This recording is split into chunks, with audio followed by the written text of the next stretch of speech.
સીધી સીધું 7 અટ્ટા ચકલી. શું કહેવાય?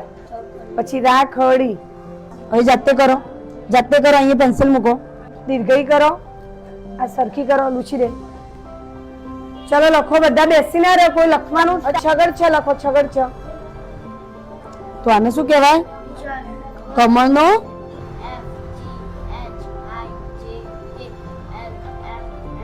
તું લખ. એકડે મીંડું 10.